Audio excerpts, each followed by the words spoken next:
Hello friends, இன்றைக்கி சூப்பரான நம்ம ரெசிபி வந்து செய்ய போகிறோம்.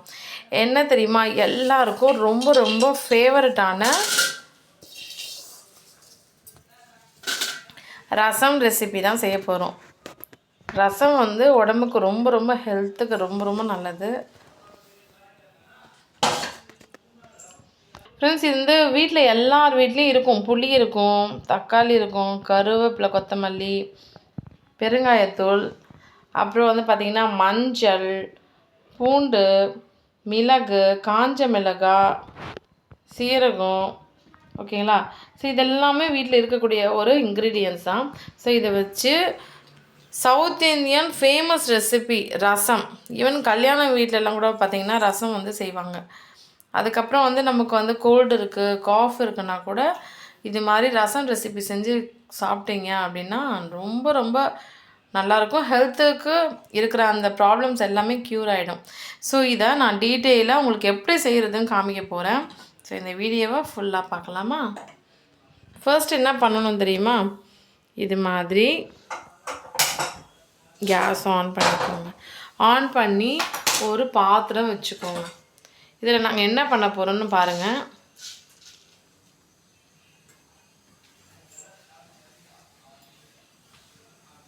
ரசம் வந்து ரொம்ப ஈஸியாக ஃபாஸ்ட்டாகவே நம்ம செஞ்சிடலாம். அவ்வளோ ஈஸி.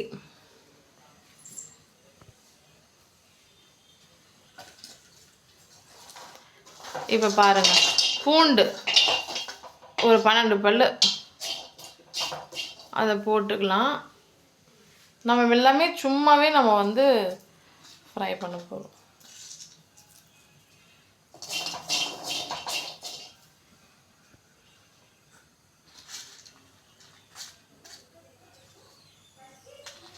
தோலோடவே தான் போட்டுருவோம்.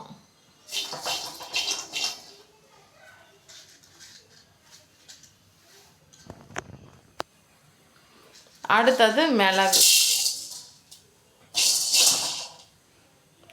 நாங்கள் கையில் யூஸ் பண்ணுறோம், நீங்கள் கை வைங்கன்னு நாங்கள் சொல்லவே இல்லை. நீங்கள் முடிஞ்சால் கரண்டி வச்சு நல்லா ஃப்ரை பண்ணிக்கோங்க. அப்புறம் நம்ம 2 காஞ்ச மிளகாய் வச்சுருந்தோமா, அது, சீரகம் எல்லாத்தையும் போட்டுட்டு இது மாதிரி சும்மா லைட்டாக ஃப்ரை பண்ணிக்கோங்க. உங்களுக்கு சுடுன்ற பயம் இருந்துச்சுன்னா நீங்கள் கை யூஸ் பண்ணாமல் கரண்டியே யூஸ் பண்ணுங்க.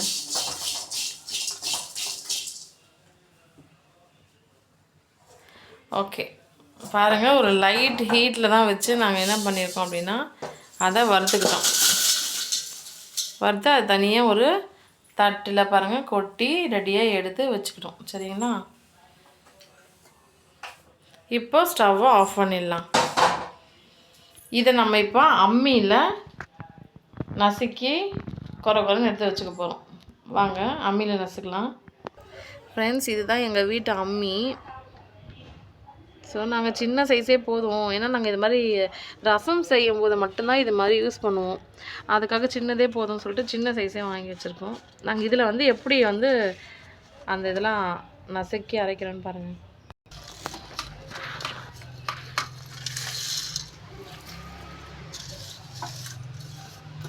இது ரொம்ப சின்ன சைஸ் அம்மி, அதனால் நம்ம பார்த்து கரெக்டாக நம்ம ஹேண்டில் பண்ணணும். இல்லைன்னா என்ன ஆகும் தெரியுமா, வெளியெல்லாம் செதறிடும், வேஸ்ட்டாக போயிடும்.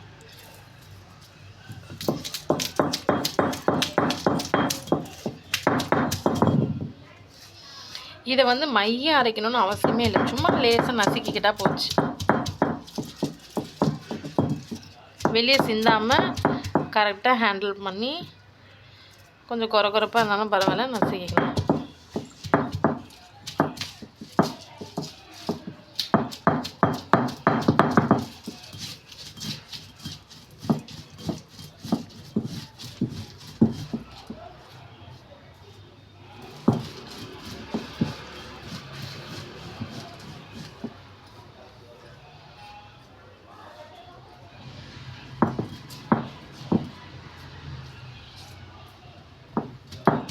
இப்போவே அந்த வாசனை சூப்பராக வந்துடுச்சு.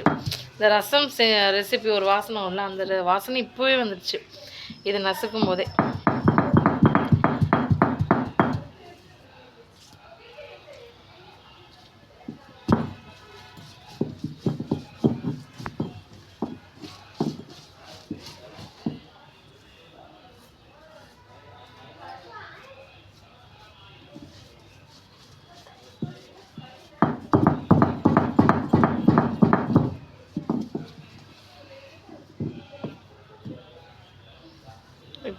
நம்ம எடுத்துக்கலாம்.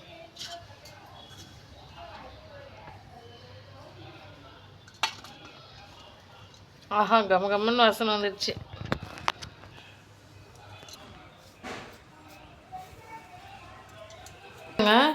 நாங்கள் அம்மியில் நல்லா கொரப்பாக அரைச்சி நசுக்கி எடுத்து வச்சிட்டோம் பார்த்தீங்களா. ஸோ நாங்கள் வந்து வீட்டில் மிக்சர் கிரைண்டர் இருந்தால் கூட நாங்கள் வந்து ரசம் ரெசிபி தான் செய்யும் போது இது மாதிரி அம்மியில் தான் நாங்கள் யூஸ் பண்ணுவோம். அதே மாதிரி எங்கள் வீட்டில் ஆட்டுக்கல் கூட இருக்குது. அதை வந்து வேறு ரெசிபிக்கு நாங்கள் பயன்படுத்தும் போது நான் உங்களுக்கு வீடியோவில் காமிக்கிறேன். இப்போ வந்து நாங்கள் வந்து புதுப்புளி வந்து நாங்கள் கரைக்கிறோம். ரசத்துக்கெலாம் வந்து பார்த்திங்கன்னா புதுப்புளி நீங்கள் எடுத்துக்கோங்க. ரசம் ரெசிபி ரொம்ப டேஸ்டியாக வரும். புளியில் நிறைய வெரைட்டிஸ் இருக்குது. ஸோ நம்ம வந்து ரசத்தை பொறுத்த வரைக்கும் புதுப்புளி தான் நல்லாயிருக்கும்.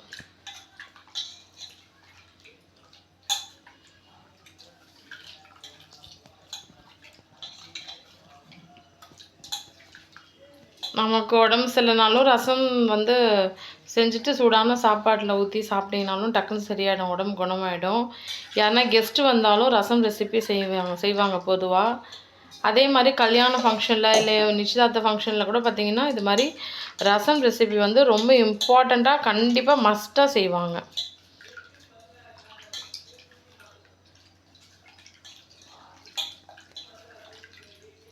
அதே மாதிரி ஜீரண கோளாறுலாம் இருக்கிறவங்க கூட ரசம் ரெசிபி ஃப்ரீக்வெண்ட்டாக வாரத்துக்கு 1 வாட்டி 2 வாட்டி சாப்பிட்டுட்டு வந்தீங்கன்னா உங்களுக்கு அந்த பிரச்சனை எல்லாம் சரியாயிடும்.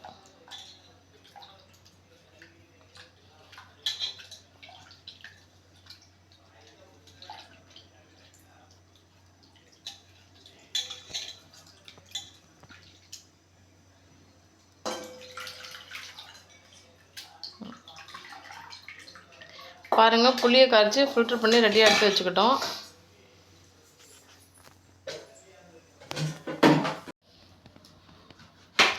ஒரு முழு தக்காளி இருக்குது, அதை நம்ம 2ஆக கட் பண்ணிக்கலாம். கட் பண்ணிவிட்டு அது நல்லா இருக்கான்னு செக் பண்ணிக்கலாம்.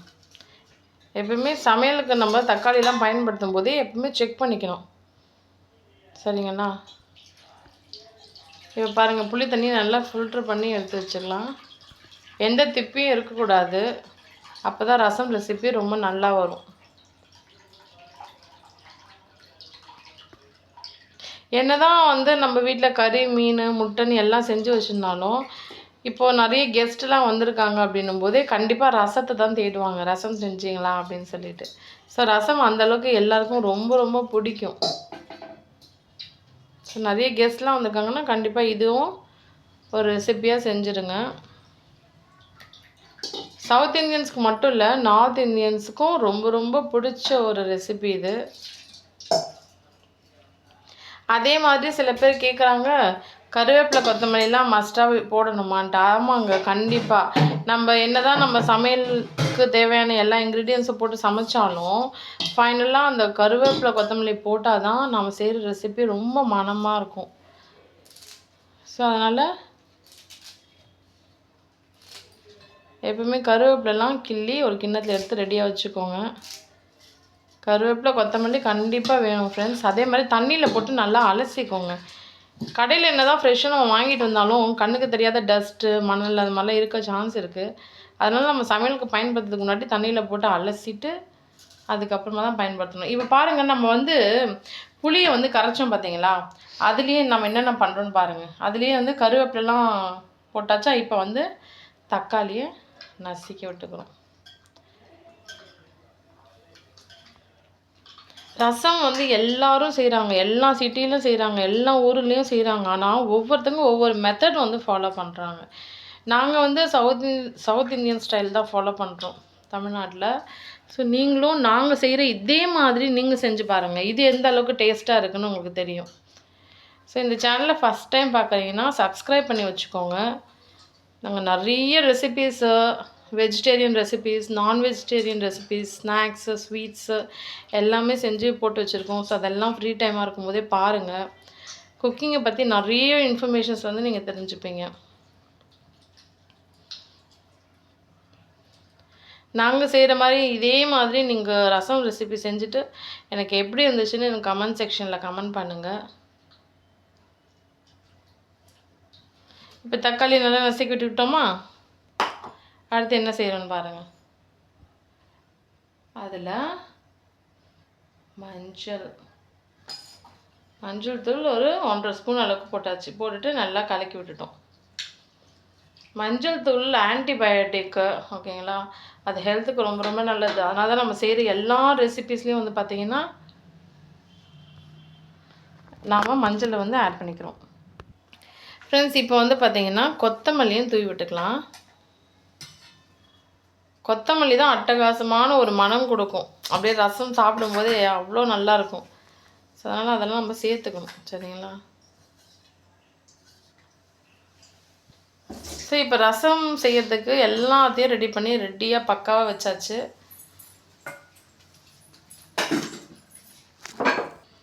இப்போது கல்லுப்பும் சேர்த்துக்கலாம். கல்லுப்பும் அதுலேயே அந்த ரசம் தண்ணியிலையே நம்ம சேர்த்துட்டோம்.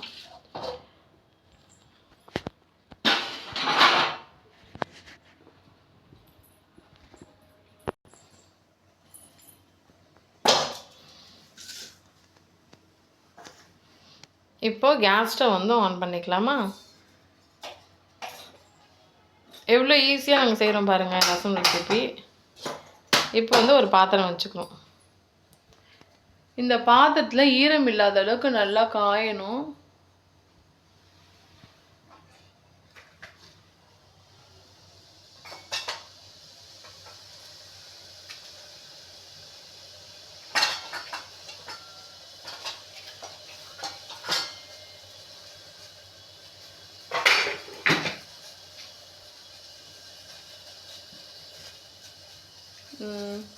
ஈரமெல்லாம் காஞ்சிருச்சு நல்லா.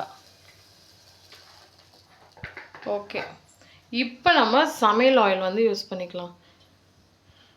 நாங்கள் ஒரு 2 ஸ்பூன் ஆயில் வந்து ஊற்றிருக்கோம், 2 ஸ்பூன் அளவுக்கு. நாங்கள் வந்து சமையலுக்கு சன்லாண்ட் ஆயில் தான் யூஸ் பண்ணுறோம். நீங்கள் யூஸ்வலாக உங்கள் வீட்டில் என்ன ஆயில் யூஸ் பண்ணுவீங்களோ அதே ஆயிலை சமையலுக்கு பயன்படுத்துங்க. ஏன்னா இன்னும் கூட சில பேர் கடலை எண்ணெய் தான் பயன்படுத்துகிறாங்க. அப்படி பண்ணாலும் நல்லது தான். இப்போ வந்து எண்ணெய் சூடாகிடுச்சு. ஸோ 1 ஸ்பூன் கடுகு வந்து போட்டாச்சு.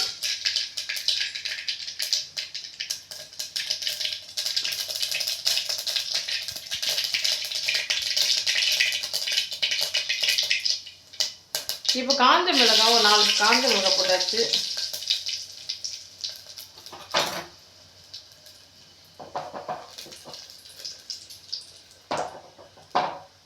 இப்போ பெருங்காயத்தூள் ஒரு ஸ்பூன் அளவுக்கு நம்ம போடுறோம். போட்டுட்டு நம்ம அம்மியில் நசுக்கி வச்சுருந்தோம் இல்லைங்களா, நல்லா அரைச்சி நசுக்கி குறைன்னு வச்சுருந்தோம்ல, அந்த மசாலா எல்லாத்தையும் போட்டுட்டோம்.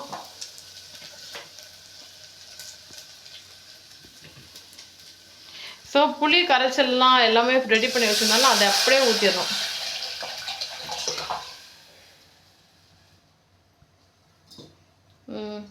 எவ்வளோ ஈஸியாக இருக்குது பாருங்கள். லைட்டாக கொஞ்சம் தண்ணி அதில் சேர்த்துக்கலாம், ஒரு 1/2 டம்ளர் அளவுக்கு.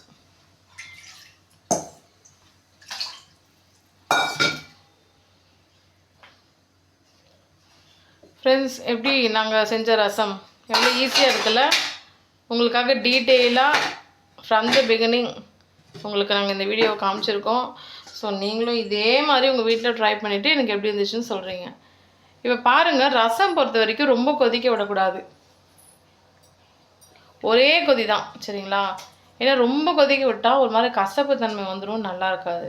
அதனால் ஒரு கொதி வந்த உடனே நம்ம ஆஃப் பண்ணிவிட்டு சும்மா ஒரு 1/4 டம்ளர் தண்ணி ஊற்றிக்கிட்டா சூடான சுவையான சவுத் இந்தியன் ஸ்டைலில் ரசம் ரெசிபி தயாராகிடும்.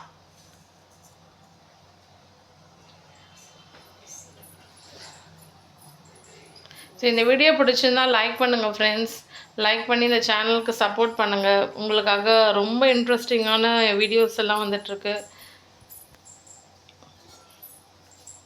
உங்களுக்கு வேறு ஏதாச்சும் ரெசிபீஸ் நாங்கள் செஞ்சு காமிக்கணும்னு நீங்கள் நினச்சாலும் நீங்கள் எனக்கு கமெண்ட் செக்ஷனில் கமெண்ட் பண்ணுங்கள். உங்களுக்காக அந்த ரெசிபீஸ் நாங்கள் செஞ்சு காமிக்கிறோம். அதே மாதிரி இந்த ரசம் ரெசிபி வீடியோவை உங்கள் ஃப்ரெண்ட்ஸ் அண்ட் ஃபேமிலி மெம்பர்ஸ்க்கு ஷேர் பண்ணி விடுங்க. அவங்களும் இதே மாதிரி ரசம் ரெசிபி செஞ்சு சாப்பிட்டுட்டு எப்படி இருக்குன்னு சொல்லட்டும். ஓகேங்களா?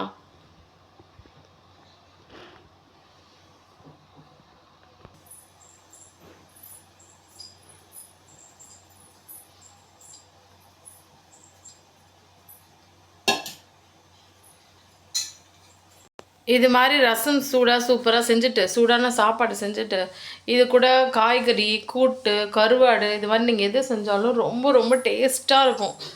எல்லோரும் விரும்பி சாப்பிடுவாங்க. அப்படியே செஞ்ச ரசமும் காலி ஆகிடும். கண்டிப்பாக நீங்கள் உங்கள் வீட்டில் ட்ரை பண்ணி பாருங்கள். இந்த வீடியோ பிடிச்சிருந்தா லைக் பண்ணுங்கள். இந்த சேனலை அப்படியே சப்ஸ்கிரைப் பண்ணி வச்சுக்கோங்க.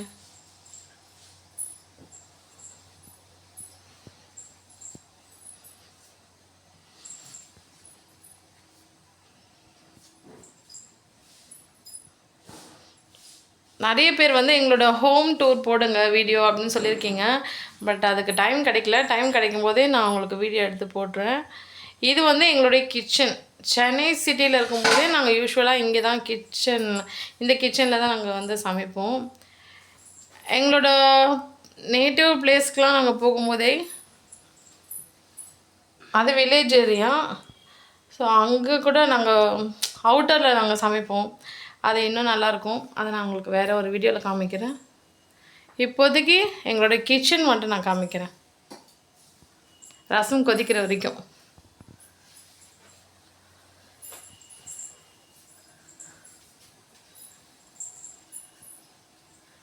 இதுதான் எங்களோட கிச்சன் செட்டப்.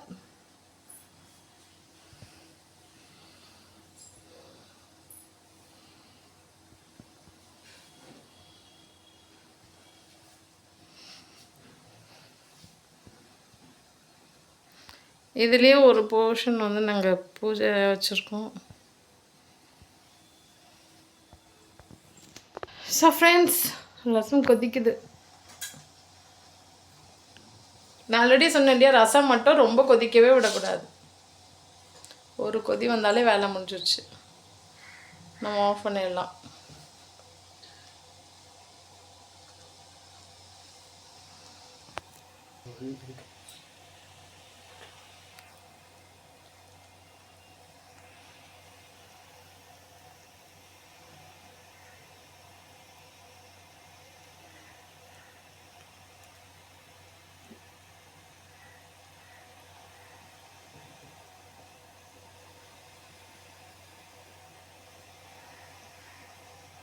நான் ஆல்ரெடி சொல்லிட்டு இருந்தேன்ல ஃப்ரெண்ட்ஸ், ஒரு கொதி வந்தோடனே நம்ம ஆஃப் பண்ணிடலான்ட்டு.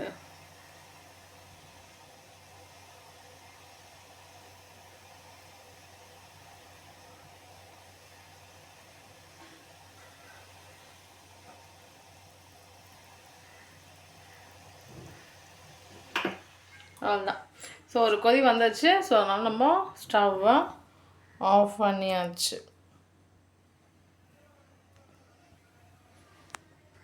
ஃப்ரெண்ட்ஸ், நான் சொன்னேன் இல்லையா, ஆஃப் பண்ணிவிட்டு ஒரு 1/4 டம்ளர் தண்ணி ஊற்றணும்னு சொல்லிட்டு தண்ணி ஊற்றியாச்சு பாருங்கள். அவ்வளோதான், வேலை முடிஞ்சிச்சு. ஸோ இதே மாதிரி ரசம் ரெசிபி உங்கள் வீட்டில் செய்யுங்க.